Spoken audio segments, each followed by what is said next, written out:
It is true there are 12 of us. This is what I was told when I became a wisdom keeper, that there are 12 of us living on this planet right now, and we have all been taught lessons from the other side, the same lessons. And we all have very special or significant duties to our planet. My duty is to teach the people. One, he goes from indigenous tribe to indigenous tribe, sharing the message from each tribe to the other tribes. One is specifically working with that energy on our planet that is moving. But the 12 of us live all over the world. One in Africa, one in the States, we are all over. And we all have our own specific job. But out of respect, I will not name them. If they want to be in the public, then that is their right. And we talk on the telephone or meet in meetings, or we use what is called our window. And I call it my picture show, but a screen will open and we talk back and forth. And it's very interesting because we will experience what the other person is experiencing. We use crop circles to know exactly when something is going to happen. We literally use them as a map for times and dates and what degree on a map or what degree on planet Earth something is going to arrive. So we use crop circles a lot to tell us where to go. And for instance, these spirals that we've been seeing in the sky all over the world now have been seen all over the world. There are crop circles that tell us when they're going to be, what date they're going to be on, and where exactly they will go. We read these, we go to that place and wait, and then it happens. So we use them as maps. We have also been told by the indigenous elders, before the great shift, we would know that our star brothers and sisters are real. Many people think that the star beings or aliens are just something in film or story. But very simply, they are as real as you and I. I am not a crazy person. I am very normal, average, just like you, but I have seen them. I have talked with them. They are real. They have existed throughout human history. Every indigenous culture on this planet has a knowing of the star beings. They have a written history of them. They have been here always, but they have hid themselves because we are afraid of them. This is not a story or make-believe. They are real, and now they are being seen by thousands of people. Just a couple of weeks ago, there were several over Manhattan in New York. They sat in the sky for thousands of people to look up and see. On 10/10/10, the date, hundreds of them were seen all up and down California, right there for everyone to see. On television, the ex-government official of Canada stood up and made an announcement live to all of the people that they had been interacting and knowing the star brothers and sisters for a very long time now. Great Britain has disclosed all of their information about the brothers and sisters from the stars to its people. India is preparing to have a public live speaking to its people about their information of working with extraterrestrials. Last month, China had to shut down their airports due to the traffic of discs in the sky. 2 weeks ago, New York had to shut down its airport due to large ships in the sky. NASA is letting go of their filmed tapes that was taped from the space shuttle of watching the discs come over our planet to where the thunder and lightning storms were happening. And this year, NASA released also that we in the United States sent a very large message out into the universe with the coding of our DNA, the structure of planet Earth, how our body is structured. They sent this message out, and we received an answer back with their DNA, the structure of their planet, how their body is in relation. Not only were we answered, but the very large answer came in a crop circle in front of the very tower that sent the message out. This is not a story, it is real. This is not make-believe, it is reality. Crop circles are very, very real. We, the wisdom keepers, look at crop circles that tell us in the shape of the moon what day and time the next spiral is coming. So there are different ways that we can be in the heart and live from the heart. One is to be in that good open heart space. And there are some things that we can physically do as well.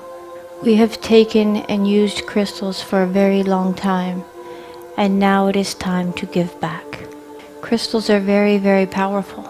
Crystals have the ability to hold and retain vast amounts of energy and knowledge. Do you know the smallest crystal can run the largest computer in the world? And this is why when the Atlanteans started to lose their homeland and they left and went to different parts of the world, the one thing they took with them were their sacred crystals. They took with them very, very sacred crystals full of knowledge, love and light, and the 13 crystal skulls. And now these crystal skulls are all over the planet and they are coming back together. It is a very big and very important prophecy that before the world changes and goes through the great shift, these 13 crystal skulls will be brought together. And now they are coming together, but not all 13, but they are slowly coming together. And it is said when the 13th one is put together, that all of their knowledge and all of their love will be brought to planet Earth. They are real, I have seen them, and they are not made by human hands. We do not have the technology to carve a crystal the way these have been made. They have no carve marks, not even by laser. The grandfathers of indigenous culture say that these were gifts from star beings who brought them and gifted them to us. And within each crystal skull, all 13 come from a different place, and within them is their knowledge of their life and where they come from and all of their wisdom. Crystals are the most powerful thing we have on planet Earth. As well as the 13 crystal skulls, they also took with them very powerful crystals about this big. And now they have been given to me to keep in my care. And now, in the last year, they are being asked to be put back into very sacred points and places of Mother Earth. They go into intersecting ley lines, and ley lines are very strong, very powerful energy lines that very much are real and inside the planet. Ley lines are real. It is energy within Mother Earth, much like the veins in our body. These crystals carry such a huge love vibration and the knowledge and wisdom from ancient times. And now they are being put into the earth, into the ley lines, so that that energy disperses out into the world. And now, for the first time since the time of Atlanteans, these crystals are being placed back into the ley lines of Mother. The first one that was asked to be placed was placed in Santa Fe, New Mexico of the USA. It was placed in ancient Native American sacred holy lands. The second was to be placed within the redwoods of California. These redwoods are not just trees, but are called the Grand Elders. And it was placed deep within, inside of a tree that was hollowed out, and it went deep within, inside the tree. Third, I was sent to the Hawaiian Islands, where the kahunas met me and took me to sacred land. And there the crystal was placed on the island Maui to gift back the Lumerians their crystal.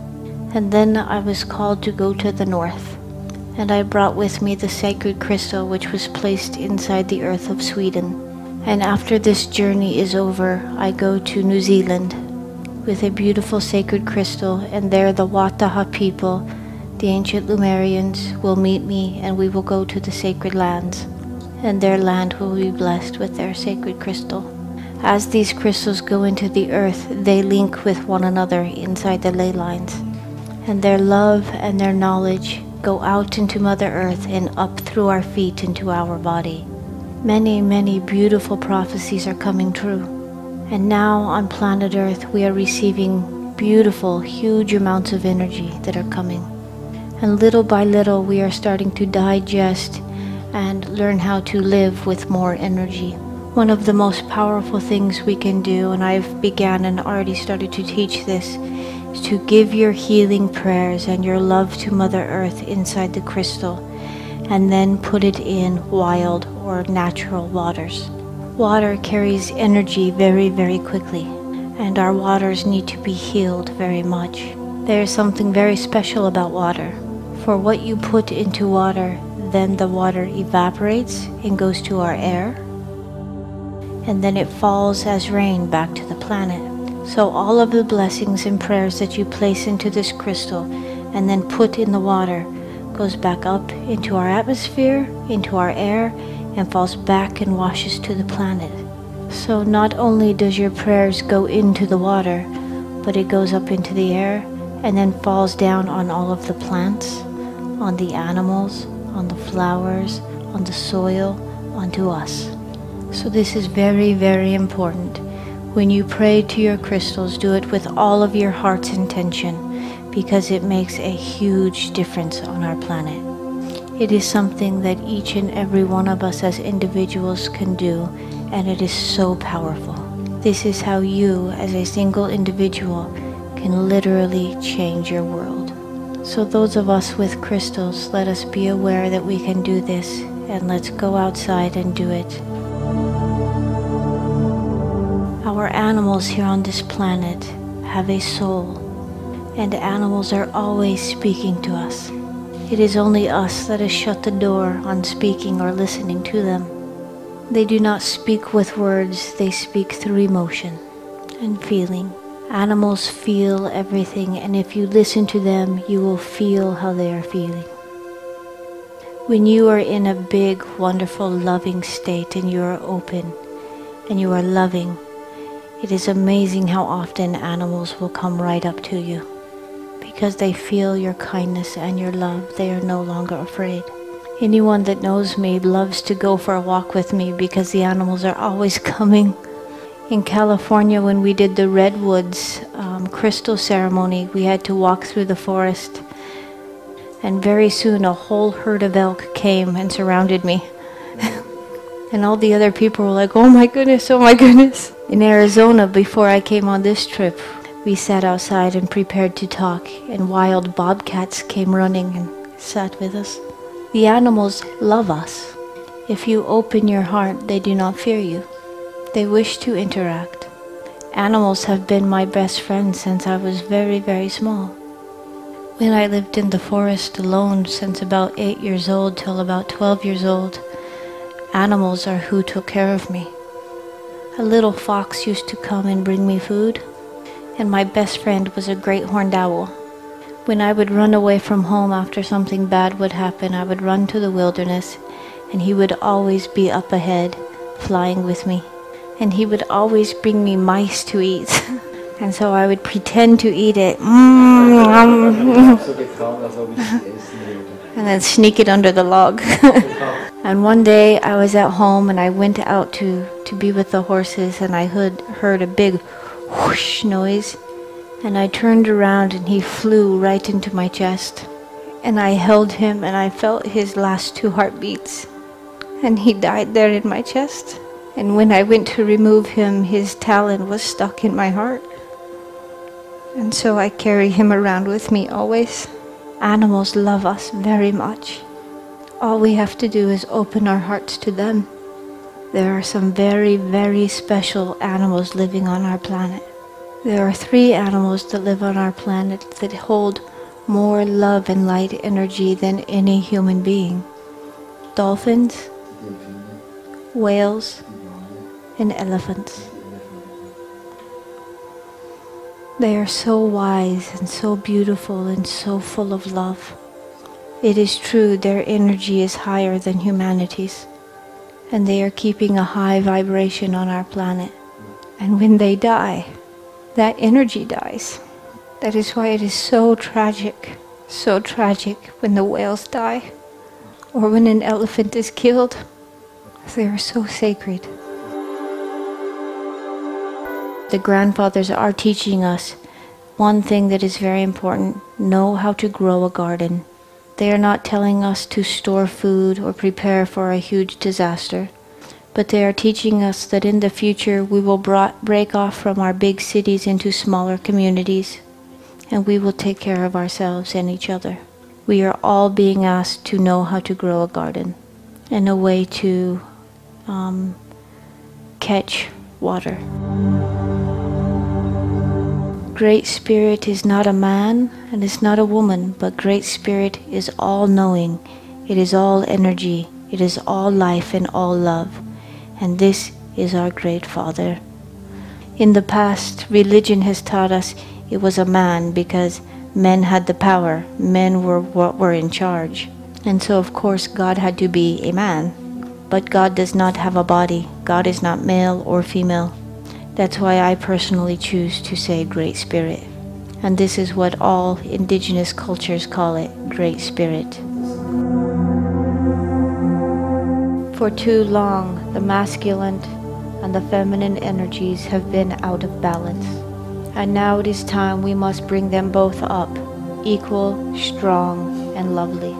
Because the masculine and the feminine have been so imbalanced, we have let the imbalanced masculine take over in life. Again, it is the imbalanced masculine. Masculine is not bad. For too long, the imbalanced masculine has led us to war and power and greed and hate. And now we are trying to heal this and let men be real men and women be good feminine women. And we have been both very, very wounded. For years and years and years, the feminine has been thrown away. In our great-great-grandmother's time, a cow was more important than a wife. The feminine was not valued at all. In organized religion, most, even today, will not allow a woman to speak. The masculine has taken all of the power and used it very, very unwisely. And this has wounded men very deeply. Men do not even know now who or how to be. They want to live from the heart and be tender, but then the strong masculine says this is weak. And when they do try to live from the heart and be spiritual good men, they are losing how to be the strong protector. So as men are trying to heal, they are going into a more feminine role, and the feminine now is trying to be strong and to not need men and are actually taking over the masculine role. But now it is time to bring these into balance. The females are not lesser, we are equal. And the very word of feminine invokes love, compassion, and tenderness and mother. And to be real men and stand in your own God as a real man means to be kind and loving, but to stand strong in protecting and caring for the feminine and children. This is a very big wound on our planet. In 2009, we had a very, very important ceremony called the Return of the Ancestors. And many of you have probably seen parts of the video that is on the internet. It was the most powerful day of my life. It was also the hardest day of my life. I didn't know how I was going to get through that day because I have very big wounds with the feminine and the masculine. But when it began, the other side took over, and it was so powerful. We must love and respect one another. Then and only then can we move forward in our full loving selves. You have a Father, which is Great Spirit. And we each have a divine mother, which is Mother Earth. You have a soul that lives inside of the body, and only then are you a full human being. You have two parents. Do not forget them. Do not forget who you are.